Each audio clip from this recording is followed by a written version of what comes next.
సంత్ సాధువులతో పాటు ముఖ్య నాయకులంతా తిరుపతి చేరుకొని ఈరోజు ఉదయం భోగ్ భండారతో వారి జన్మదినానికి సంబంధించి నివాళులు అర్పించారు. అదేవిధంగా ఇప్పుడు రేపు మట్లోనే భోగ్ భండారం కార్యక్రమం ఉంది. ఆ తర్వాత వారి సమాధి దగ్గరికి వెళ్తా ఉన్నాం. బంజారా మేమేదో ఎవరితో సొమ్మును లేదా ఎవరినో మా జాతి బిడ్డగా మేము అడగడం లేదు. మాకు అన్ని రకాలైనటువంటి ఆధారాలు ఉన్నాయి. దేశ ముఖ్యమంత్రి ప్రధానమంత్రి హాతీరాం బావాజీ బంజారాని 2024లో ప్రకటించారు.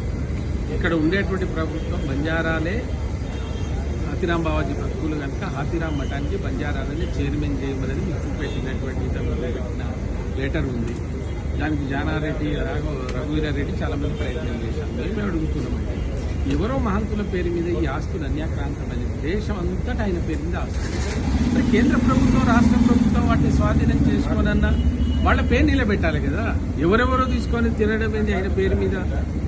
అందుకోసం మేము అడిగేది ఏంటంటే హాతీరాం బావా మఠ్ బంజారాల వారసత్వ సంపదగా గుర్తించి రాష్ట్ర కేంద్ర ప్రభుత్వాలు ఏదైతే బంజారాని ఆధారాలు ఉన్నాయో దాన్ని దృష్టిలో పెట్టుకొని తప్పనిసరిగా హాతీరాం మఠ్కి చైర్మన్ నియమిస్తే ఈ దేశంలో ఉన్న 12 కోట్లు ఒకే వేష భాష దృష్టిలో ఉన్నటువంటి బంజారాలు మీకు సపోర్ట్ చేస్తారు, మీ వెంట ఉంటారు. మేము మా ఆస్తులను మేము కాపాడుకుంటాం. మాకు చిరాస్తులు అడగం, మా పేరు మీద ఏమి రాయమనం. మాకు కస్టోడియన్కి అవకాశం ఏంటి మేము కాపాడుతాం. మీ డిమాండ్ అంటే బంజారాలు మాత్రమే అక్కడికి వచ్చేదే బంజారాలు కదా సార్. మీరు 2 ఏళ్ల నుంచి ఇక్కడ ఉన్నారు, ఆడ వేరే జాతి రాదు కదా. మరి మహంతులు ఒక నియమం ఉంది, కేవలం బ్రాహ్మణులు మాత్రమే మహంతులుగా ఉండాలనే నియమం ఉందని కూడా వాళ్ళు చెప్తున్నారు. ఏ చట్టంలో మరి వాళ్ళు చెప్తున్నారు, ఏ చట్టంలో ఉంది, మరి ఏ రాజ్యాంగంలో ఉందా? అంటే వాళ్ళ మేడారం సభకు తెలుసు కదా మీకు. మహాంతులు ఏమో వాడు మహాంత్య ఇంకేమో ఇక నేను వేరే భాష మాట్లాడు.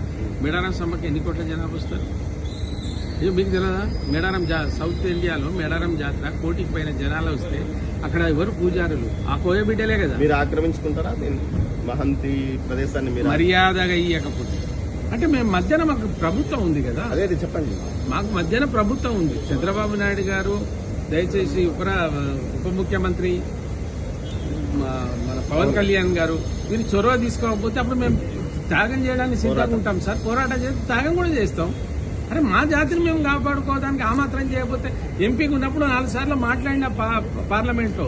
ఇవాళ కేసీఆర్ బిడ్డ ఎవరో బయటకు వచ్చి ఆమె ఉన్నటువంటి మహంతులను పిలిచి 12 ఏళ్ల తర్వాత ఇప్పుడు కనబడ్డది. మరి నేను చేసినప్పుడు నా పోరాటానికి ఎందుకు సహకరించాలి? పార్లమెంట్లో బాగా మాట్లాడుతున్నామని దాన్ని తీసేసినావు కదా కేసీఆర్. ఇవాళ మీకు యాదికి వస్తారు సేవాలాల్, హాతీరాం, లక్కీసా బంజారా. వీరే యోధులు కదా, వీళ్ళంతా వీర యోధులు. సీఎం నుంచి ఏమన్నా ఒత్తిడి? 100% నేను రేపు ఎల్లుండు ఆయన కూడా లెటర్ పంపిస్తాను. తెలంగాణ